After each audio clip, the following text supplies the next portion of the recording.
We are thrilled that you're here with us this afternoon. Leah has been my friend for 10 years. We met in London, England at a deaf gathering, had a wonderful time together and have been in contact ever since.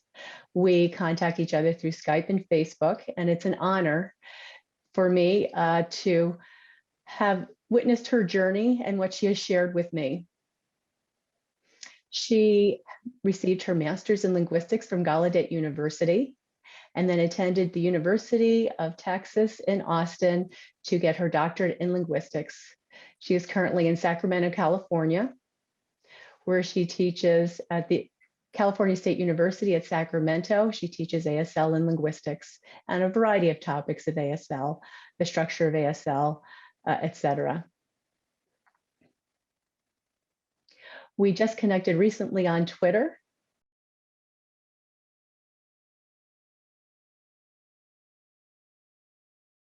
She has posted many things on Twitter related to ASL, the structure and the language. We're very excited to have her here today to hear her personal journey as it relates to imposterism.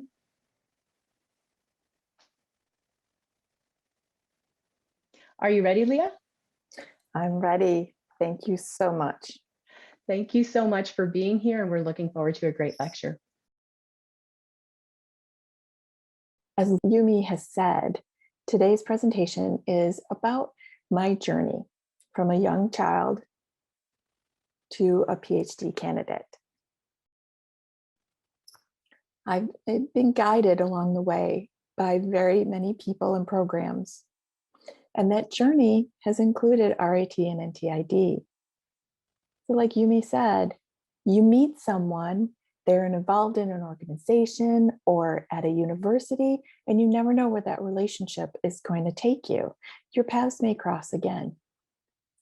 Back in 2015, I participated in a program from RIT called Future Faculty Program. That program's goal was to get more diversity amongst the faculty for RIT and NTID, to match up faculty with students so we could increase diversity among the faculty. It was a great experience, and it was just incredible. I flew to Rochester for a few days. I saw the campus. I met all sorts of people. I really enjoyed my time. And some of those people I still am connected with today. I follow them on social media, and I've seen their careers progress. They've done some really impressive things with their lives. So that program was really good exposure for me, and it was a nice way to make some connections and relationships with people at RIT. Another important connection, without which I don't know where I'd be today, was the connection I made with a professor from NTID, Dr. Peter Hauser. He wrote a grant a few years ago and received funding to support deaf graduate students traveling to Melbourne, Australia for the 12th Theoretical Issues in Sign Language Research Conference. And that, as I said, was in Melbourne in 2016. And I was one of 5 students that year who was lucky enough to receive funds to go to this conference. I was able to present about my dissertation research. I also presented about my dissertation research during the Future Faculty event at RIT. It was so nice to be able to get feedback. And, you know, I was early in the dissertation process, but that support and feedback was so helpful in my process of writing my dissertation and preparing my final document. I presented to a very big audience at this sign language research conference, and it was an amazing experience, which never would have happened without Dr. Peter Hauser. And more recently, I forgot to put this on the slides, but early last year, myself and a few who were awarded that grant back in 2016 participated as, no, it must have been 2 years ago now. Time flies. Oh my gosh, with the pandemic, time is such a strange thing. So I believe it was 2019. The conference happened again in Germany. So a few of us who had participated in 2016, we worked as reviewers for a number of applications, and the applications were vastly increased this year. So we were tasked with picking the top applicants from the pool, and it became much more competitive this past year. So I really think it was a wonderful opportunity for deaf graduate students to be able to get involved in that high level of academic practice. So I always have an RIT and NTID connection. Another part of this presentation today, we're going to be talking about imposterism. Deaf people in academia exist, and they've gotten involved of this project because of the previous connections that we all made. So 8 of us together worked on this future paper. It should be published by the end of this year, probably early next year, if not the end of this year. So the 8 of us worked collaboratively. I had never met many of these individuals before, but I recognized their names from Twitter.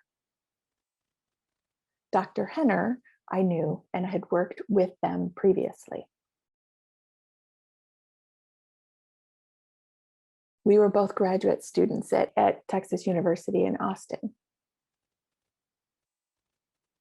Dr. Kubas, I had met when I was in Germany, but all of us worked together to share our experiences and our feelings of not feeling as though we belong for various reasons. And I'll talk more about that in a bit.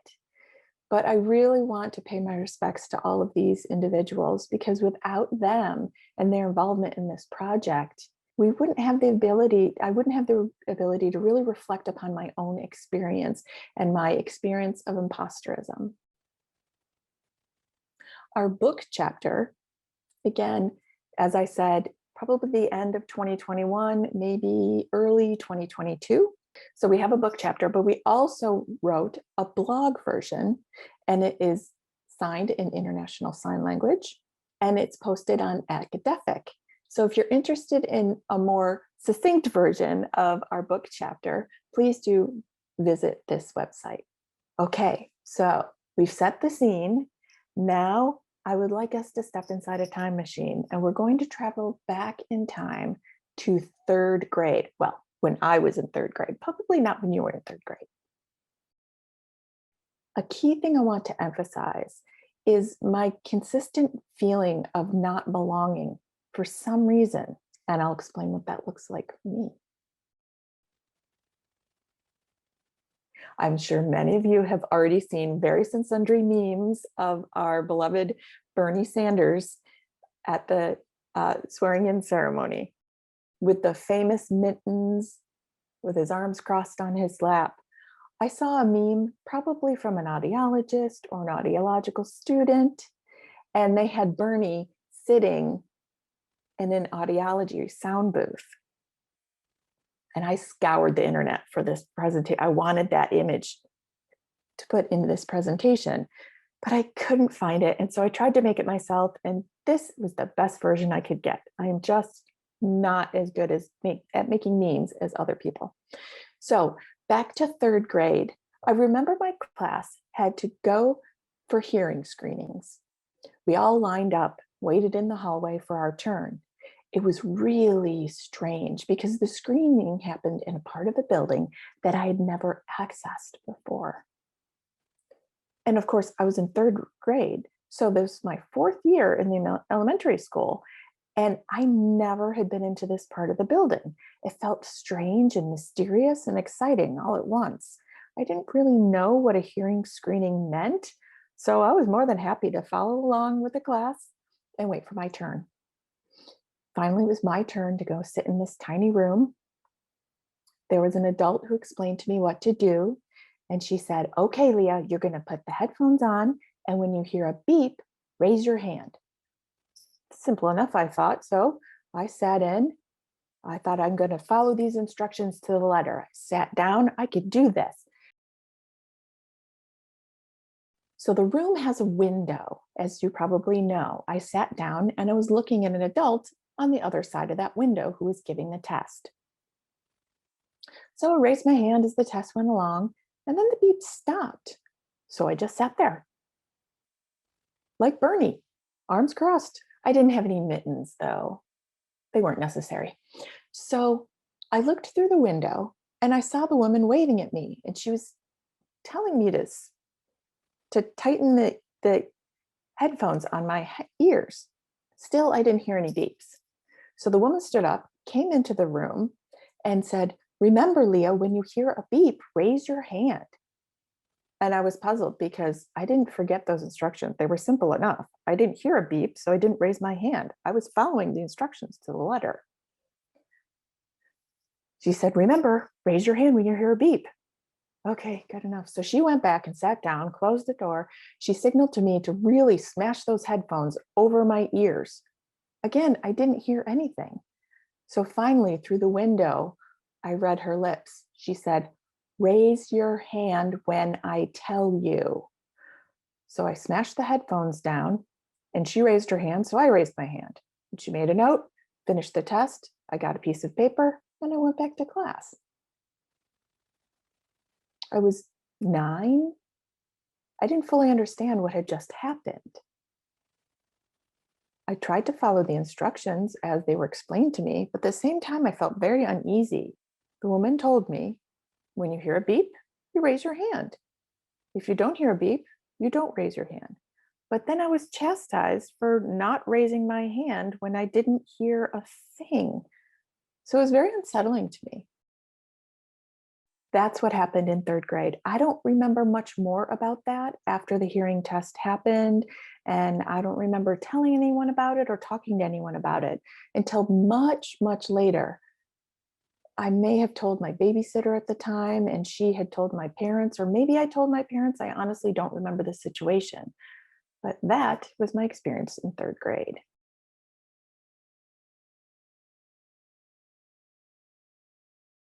Oh, I didn't make a slide about this, but before I go ahead and talk about this slide, I want to mention that somehow I was always drawn to ASL. I learned sign language at a very young age. It was more signed English when I was very young, but I always had deaf friends. I had some friends who had parents who were deaf. I don't remember how I learned sign language, but I learned it very young. Years ago, I learned that my elementary school had 2 other deaf students who were there the same time I was there. I was formerly a graduate student at Gallaudet University. And then another one went to University of New Mexico. We didn't really recognize each other back then. They didn't sign at the time. They were both oral. I wish I had taken notes, and documented how I learned sign language, but I honestly don't remember. I just only remember that I grew up signing. So I started with C, and then when I was in high school, I used more ASL. My high school was in a college town, so I used more American Sign Language as opposed to signed English. So somehow I grew up signing. So fast forward to 2008. I started my graduate program at Gallaudet University.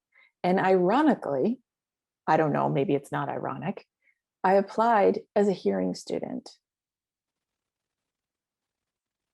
And that year, I got very ill with a horrible ear infection.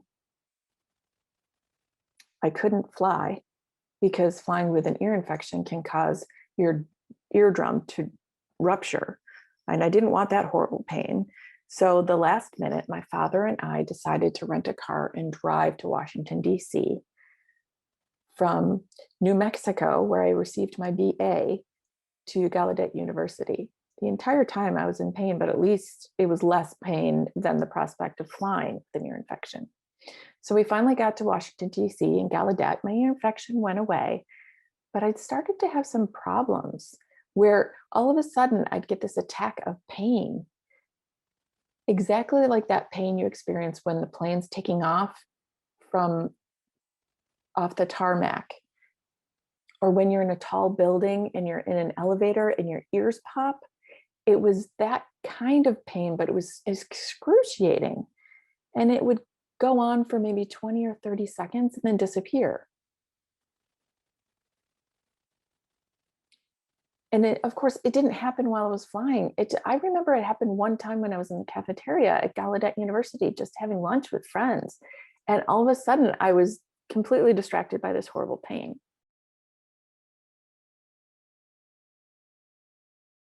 One of my new friends was an audiology student, and he was very excited to practice the new technology he was learning to work with. And he decided to go ahead and test me. I don't know if he was 2 weeks into the program or what, but he said, come to the clinic. I have the key. I can give you a hearing test, and maybe we can figure out why this pain is happening. We can take a look inside your ear canal. So I thought, sure, why not? So I went with him. And after the test, he said, you should actually go see a real audiologist.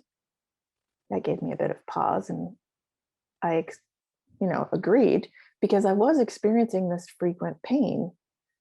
Thought it was probably a good idea. I mean, I know my friend wasn't a real audiologist. He was new in his program.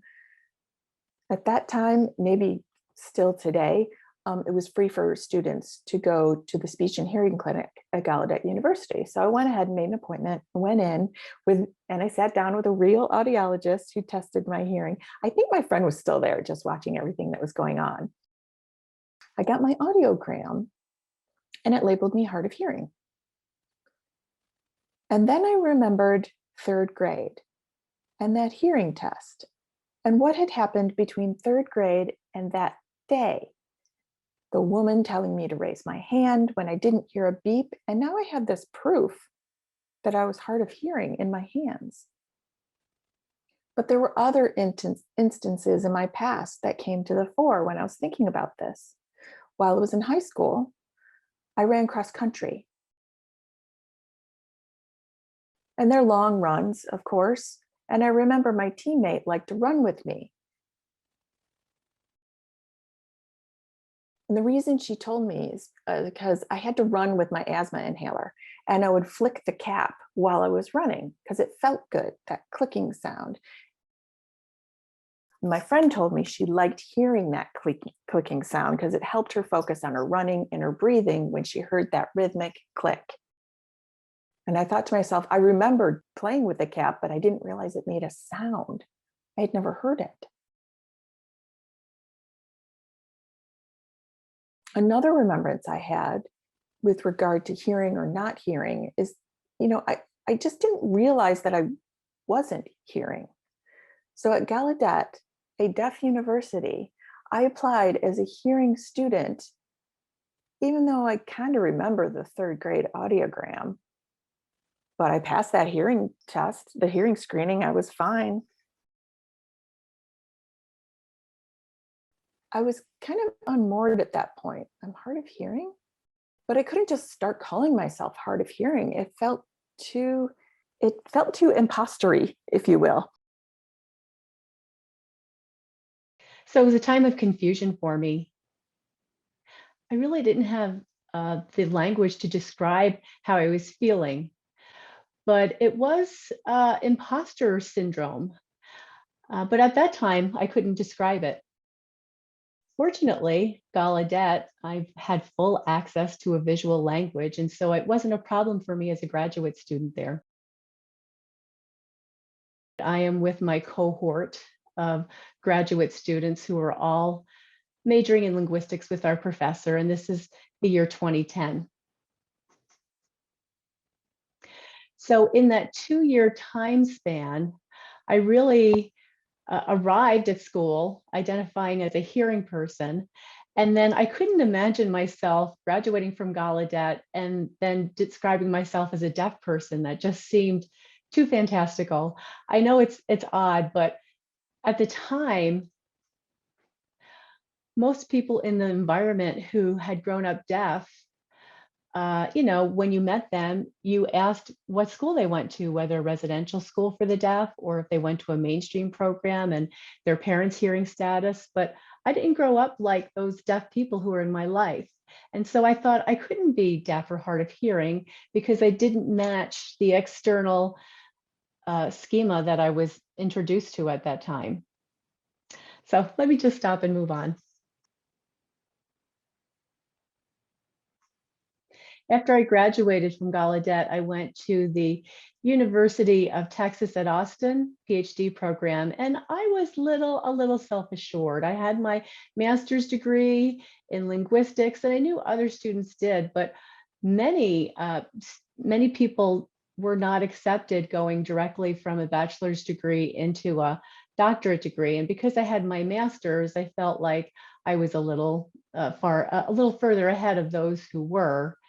And my first semester in Austin, I have to say I struggled more than I ever had in my academic career. If you look at a transcript from any of my academic programs and compare it to that that semester was the worst. As it happened, there were two other deaf graduate students who had entered the program at the same time.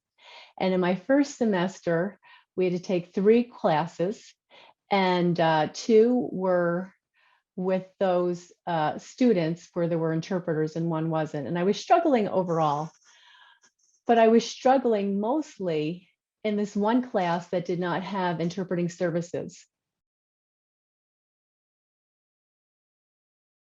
Now the connection seems obvious, but honestly, I speak fine. I was smart enough. I felt like I wasn't focusing enough at the time. And I felt like maybe I wasn't prepared for this one particular class, but I was prepared for those other classes that I took at Gallaudet. And so I had a host of reasons why I thought I was struggling. And I didn't recognize all the connections and everything that had happened to that point. And I was really struggling.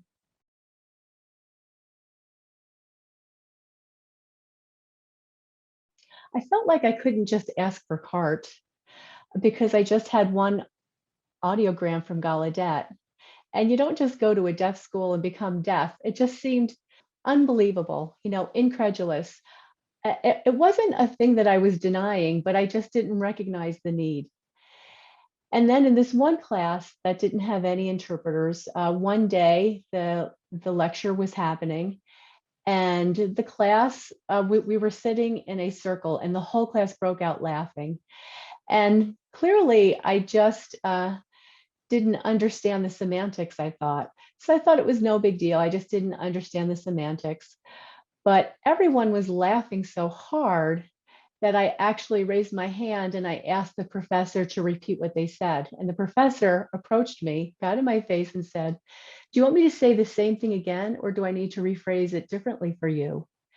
And I was taken aback by that comment. I told him, "I just didn't hear you." And I heard later that they felt bad about that because they didn't know I was hard of hearing. Regardless, after class that day, I did make an appointment with the college clinic in order to get a new hearing test and audiogram. And it was some time after, I can't remember how long after that day in class, but it was some time after that showed that there was a change in my hearing from when I was at Gallaudet to being in Texas. And it was definitely identified myself more as hard of hearing from the audiogram. I was missing a lot of environmental sounds. And still, again, I felt like, a student doesn't go to Gallaudet and become hearing. So I had that story rattling around in my head. I wasn't doing well in school. I was doing okay, but I didn't know what to do. And I was thinking about, gosh, I'm technically deaf now, but I don't know what to do about it. In Austin, I started meeting people who, while they were adults, became deaf. I started to realize that people in their late teens and 20s do experience changes in their hearing. And I wasn't alone anymore. It wasn't just me. So I already had that community background, but I was still hesitant to label myself as a member of the community as far as being hard of hearing. I had the language, I didn't have to learn that, but I remember my one friend being excited to take ASL classes at the School for the Deaf in Texas and convinced the mother and the brother to take the classes there too. And so that's all part of the journey. Looking back, I still wonder why it was so hard for me to identify myself with being hard of hearing. And I don't know if it was letting go of the one label. And I really don't think I was resistant. I just think this is my story. I was at the University of Texas for 6 years in my doctorate program. And during that time, I started to come to terms with what I needed and who I am. And I started to request CART for classes. And for other classes that were more presentation based, I would request interpreters. I noticed that I preferred visual communication like signing or texting or writing. There's an app that I just loved. It was called Carzilla. And I definitely, I think it was, I mean, it's definitely something that deaf people can take advantage of. I think it was on the Android and the iPhone, and I wouldn't be surprised if it were not created by a deaf person. But during that time, I noticed I started to speak for myself less and less. And well, that's kind of why I include the picture here by the deaf artist Christine Sun Kim on the right part of the slide. And it's called Why I Don't Read Lips. I felt like the more I tried to speak for myself, the less people were willing to accommodate my visual preferences for communication. But if I didn't speak, people were more willing to accommodate my needs. I remember at one party, there was another deaf graduate student there, and they graduated a while back, no doubt. And I mentioned something about me using interpreters more often and having the interpreter's voice for me. And that deaf friend said, well, aren't you concerned about the interpreters, misunderstanding your message, basically questioning my loss of control over the message while I was going through a mediated conversation with an interpreter. And yes, I did have a privilege to speak and take control of the communication in spoken English if I wanted to. However, by that point, I felt that the lack of the world accommodating my needs for visual communication was more important than my need to control the message. And so yes, you lose control of the message. If you noticed in this Zoom presentation in our hour so far, any cues that I might have with a hearing aid are gone. And because I haven't joined the audio in Zoom. And so that's another piece of control that I've lost. It's part of my journey, and I just know it's the right decision for me. And so I slowed down for a while. I kind of called myself hard of hearing for a while. And then later I became comfortable calling myself deaf. So in 2016, I was minted with my doctorate degree. In the picture with me, I am the smaller person in the middle. I am between two of my very good friends. They were an incredible support to me during my studying and doctoral experience.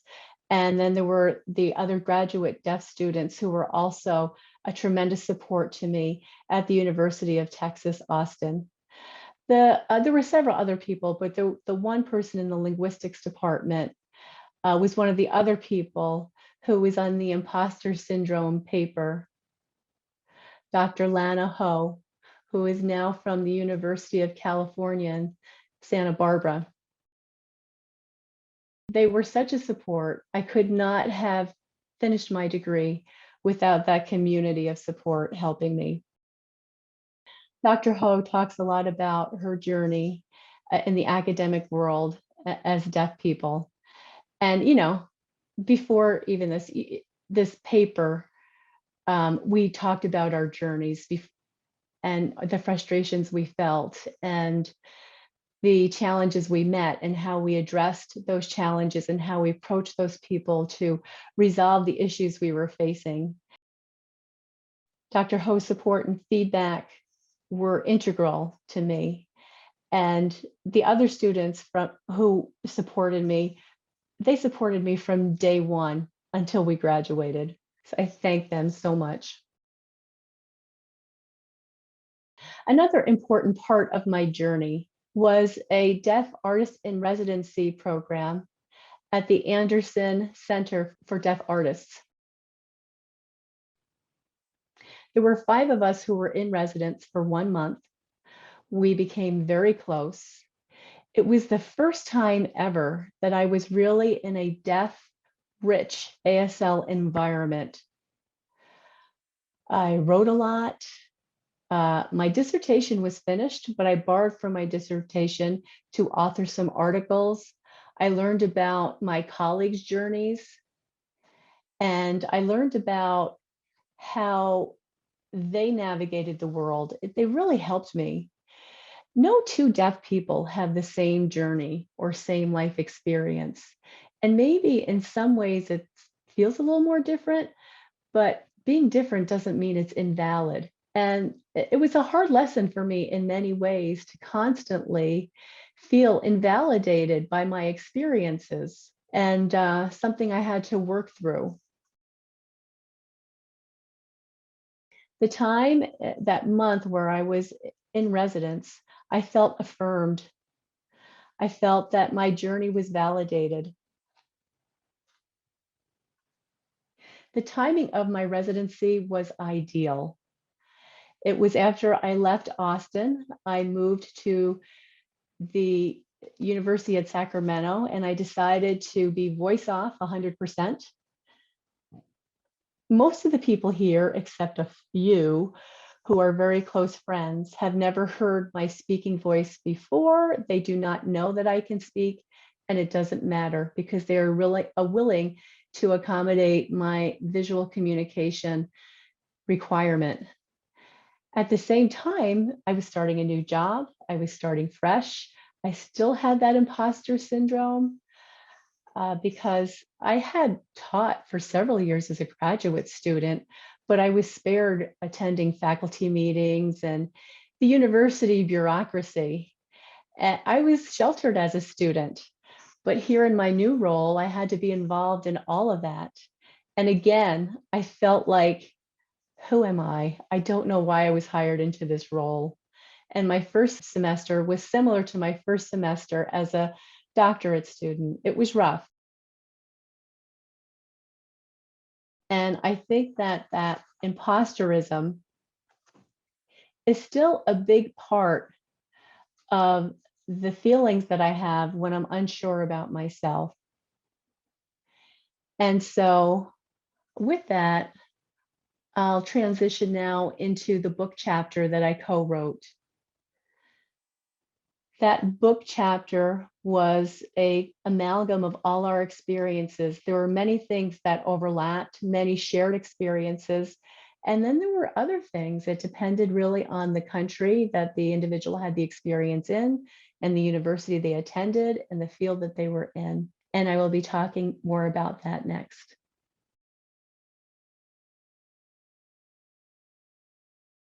So how do we become academics? We have diverse backgrounds, and we also had the benefit of government as well as social changes that affected us. For example, the interpreting field became professionalized, civil rights movement and legislation that supported our rights, activism from the previous generation that really paved the road for us to allow us to advocate for our needs and our rights within the academic environment.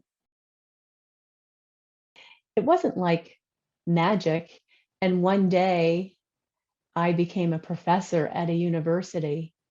Many things were set in place for me and for everyone to succeed as a deaf academic. The foundation was set for us. Some things universally cause imposterism feelings for us. Working in isolation. But I don't have that now because I work in a department with other deaf individuals and deaf academics. Those who are not involved with sign language linguistics or deaf studies. Mel Chua is an engineer. Dr. Octavian Robinson is a historian. So sometimes it's really hard when you're the only deaf individual in the university setting and they assume you're going to teach ASL. Just because an individual is deaf does not mean that we want to teach American Sign Language. For me, yes, I enjoy it. That's one of my callings. I love studying linguistics. But deaf people should not be assumed to automatically teach ASL simply because they're ASL users.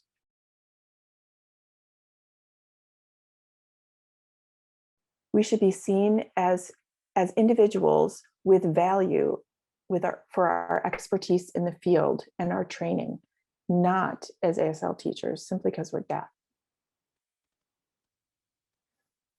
We also have the task of educating our abled and hearing coworkers that may not realize what microaggressions they're perpetrating. Number one is, oh, you don't need a microphone. Everyone needs a microphone. So that emotional labor that is involved with addressing those microaggressions are a similar thread that we found as we were discussing our experiences. And how many of us feel like we belong? We belong, but with a cost, you know? You're a professor, but you cost more money because you need an interpreter. And that just makes the sense of imposterism persist. So of course, I jumped to the information that this slide contains, but it is true that often deaf people in academia, universities, you know, they see us as, you know, our sign language classes are so popular, you can teach ASL. That might not be the field in which that we have expertise. Like Mel, she is an engineer. Would you ask another hearing engineer, oh, you could come to this university and teach English, right? You would never ask such a ridiculous question. Or an engineer from another country, you should come, you know, to the United States and not teach engineering, but teach your home language. So that's the experience that deaf people have when they enter academia. We're not seen as people, we're seen as signing deaf people and not our professional roles, which causes a lot of discomfort. So all of us in the group wanted to work in academia. We wanted tenure track positions. It's very difficult to achieve tenure. It's supposed to be rough for anyone. You know, it's not given out. This is not Oprah. You get a car, you get a car, you get a car, you get tenure. Everybody gets tenure. That's not how it works. It's supposed to be an arduous task, but for some individuals, it is even harder. So the Twitter post on the slide is from a deaf individual who does not teach ASL or linguistics of ASL, but didn't request an ASL interpreter until after they became tenured because they were concerned with the cost and worried that they would not receive tenure because, in the administration's view, she was a more expensive faculty member. That advocacy, that emotional labor that we have to do before we can even focus on our careers eats up our energy and our time to accomplish the tasks that we're contracted to do as tenure track faculty. So the path to tenure is a goal, and it is sometimes seems like an insurmountable challenge. But back to the title of our book chapter, 1001 Small Victories. We created a space for ourselves in different ways in our careers. We set up writing groups. We set up retreats. We don't do the retreats anymore, of course, because of the pandemic, but hopefully when this comes to an end, we'll be able to get together again. We continually challenge the status quo and our right to be where we are in the university setting. We cherish ASL. We cherish our languages. It depends on where you're from and what language you have, but we cherish those languages and we make space for use of those languages in our environment. We resist others' automatic urge to oppress us. So today I shared a little bit about my journey, and I had to really reflect on some of these things, and I needed to discuss them with others who had experienced different journeys. We gave each other advice. We had really good talks. But the number one point that I want to make sure you leave with today is there's no right or wrong path. It's your path. It's your journey. And your journey is going to be unique, just as unique as you are as an individual. So you should celebrate that journey. And if you encounter resistance at different points in your life, that's okay. You may not be ready quite yet. And someday you will be. And celebrate the tiny wins. And however you explain yourself to others is entirely up to you. So I want to thank you all for this opportunity and your attention today. I want to thank NTID and RIT for inviting me, Jean Beam, Yumi Lee, and thank you to our interpreters today.